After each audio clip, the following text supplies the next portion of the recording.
हाँ जी, नंबर 16 पे है clockwise anti clockwise arrow, stereochemical arrows. एक जो है वो आर से बताते हैं जो क्लॉकवाइज है, एंटी क्लॉकवाइज को एस के साथ। ये स्ट्रक्चर आपके सामने है। यहाँ पे जो मूवमेंट हो रही है ये क्लॉकवाइज हो रही है, क्लॉकवाइज। अगर rotation of arrow is clockwise, configuration is labeled R. If rotation of arrow is anti-clockwise, if rotation of arrow is anti-clockwise, configuration is labeled S. R जो लफ्ज़ है ये लैटिन वर्ड है, और नो ग्रीक वर्ड है rectus, right handed. देखो ना, ये क्या है, राइट हैंडेड, ऐसे ये राइट की तरफ मुड़ रहा है, ऐसे राइट हैंडेड, ऐसे देखो ऐसे ही जा रहा है ना, ऐसे राइट हैंडेड। और ये जो एंटी क्लॉकवाइज है इसको सिनिस्टर, सिनिस्टर वैसे मनहूस के मानों में आता है, ओमन वगैरह के ना, ठीक है। चूँकि लेफ्ट वाला हाथ, जैसे हम कहते हैं कि राइट हैंड हमारा जो है मतलब पाक साफ है, ठीक है, तो लेफ्ट हैंड से हम कुछ इधर कोई काम हो तो इससे कर लेते हैं, ठीक है। तो इसी तरह से लेफ्ट मतलब राइट अच्छे मानों में यूज़ होता है, राइट, ठीक है, और लेफ्ट। तो अब यहाँ से देखो, अगर ये ऐसे मूव कर रहा है, ठीक है, तो ये लेफ्ट हैंड वाली एंटी क्लॉकवाइज, ये क्या जा रही मूवमेंट, एंटी क्लॉक। तो एंटी क्लॉकवाइज है, लेफ्ट हैंडेड है, तो सिनिस्टर, सिनिस्टर का लफ्ज़ी मतलब होता है लेफ्ट हैंडेड, और रेक्टस का मतलब होता है राइट हैंडेड, ठीक है। तो स्टीरियो केमिस्ट्री के अंदर भी ये यूज़ होते हैं।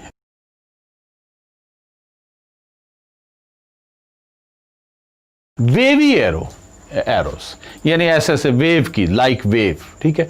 ये एनर्जी की एमिशन को शो करते हैं, फोटोन ऑफ लाइट को शो करते हैं, ठीक है, वगैरह वगैरह। ये वेवी एरो।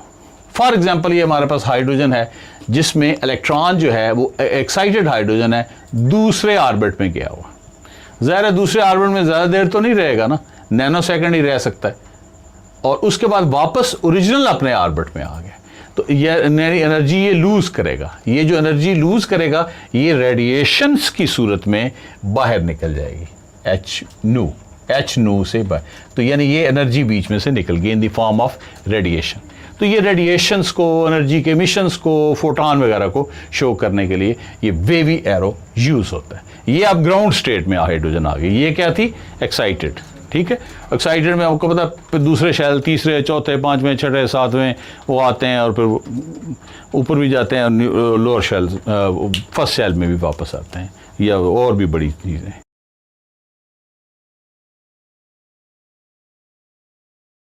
अच्छा, अब आगे जी 18 पे डाइपोल मोमेंट एरो। डाइपोल को हम मुंह से शो करते हैं, डाइपोल मुंह से, ये मुंह ग्रीक अल्फ़ाबेट।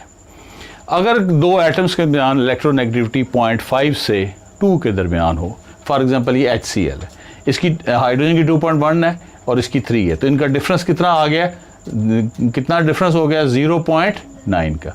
0.5 से ज़्यादा हो गया, तो अब इस पर पार्शियल पॉजिटिव चार्ज है, पार्शियल नेगेटिव चार्ज। तो इसको इस एरो से शो करते हैं। इसके पीछे इनबिल्ट पॉजिटिव नज़र आ रहा है, ये जिस पे पॉजिटिव चार्ज आया उस पर ये पॉजिटिव वाला हिस्सा रखना है, और जिस पे नेगेटिव है उस पर ये इसका हेड रखना है। Is it clear. दूसरी, तो इसका डाइपोल मोमेंट है 1.03 डिबाई।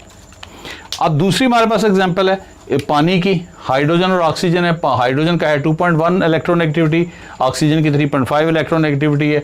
डिफरेंस ज़ाहिर है 0.5 से ज़्यादा है, 2.1, 3.1 और 1.4 का डिफरेंस, ठीक है जी। इस पे पार्शियल पॉजिटिव चार्ज आएगा, इस पे भी पार्शियल आ जाएगा, इस पे पार्शियल नेगेटिव आएगा। तो अब जो डाइपोल मोमेंट है हम शो करेंगे इस पॉजिटिव किसके ऊपर होगा, हाइड्रोजन पे, उस पर पार्शियल पॉजिटिव चार्ज है, और हेड जो है वो किस पे होगा, जो पार्शियल नेगेटिव चार्ज है।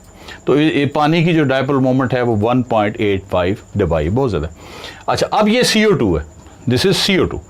अब कार्बन की 2.5, ऑक्सीजन की 3.5, 1 एक इलेक्ट्रोनेगेटिव डिफरेंस। ऑक्सीजन ज़ाहिर मोर इलेक्ट्रोनेगेटिव है, पार्शियल नेगेटिव होगा, इस ऑक्सीजन में पार्शियल नेगेटिव होगा, हाइड्रोजन में, कार्बन पे पॉजिटिव होगा।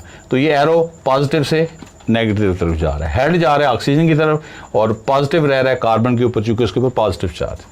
दूसरा एरो जो है इसका पॉजिटिव चार्ज कार्बन पे रह रहा है और उसी का इसी तरह है, और हेड जा रहा है दूसरी ऑक्सीजन। तो ये ओवरऑल दोनों एक चूंकि डाइपोल मोमेंट डायरेक्शनल भी है, मैग्नीट्यूड भी, तो एक दूसरे को कैंसिल कर देते हैं। तो इसका डाइपोल मोमेंट कार्बन डाइऑक्साइड का क्या है, 0 है। Is it clear? तो डाइपोल मोमेंट को शो करने के लिए भी हम एरो की मदद लेते हैं, लेकिन ये खास एरो है जिसके एंड पे पॉजिटिव बना होता है। ठीक है जी।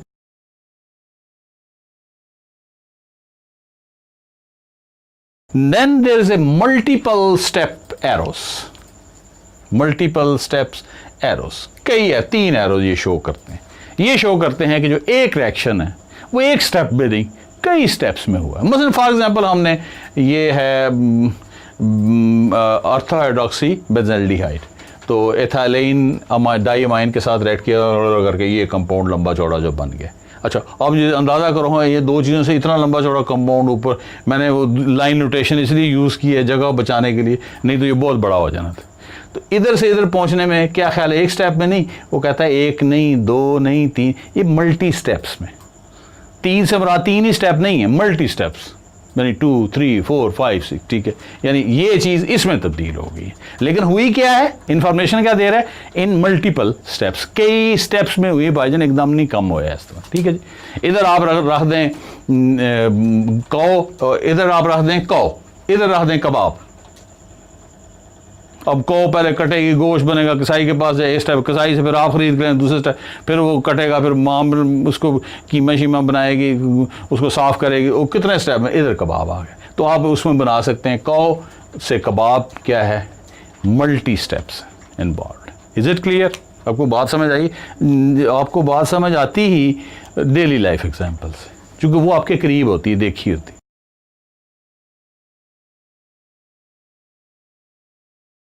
इक्विवेलेंस, हेडलेस एरोस, कुछ ऐसे भी तीर हैं जिनके विचारों को सारी नहीं है।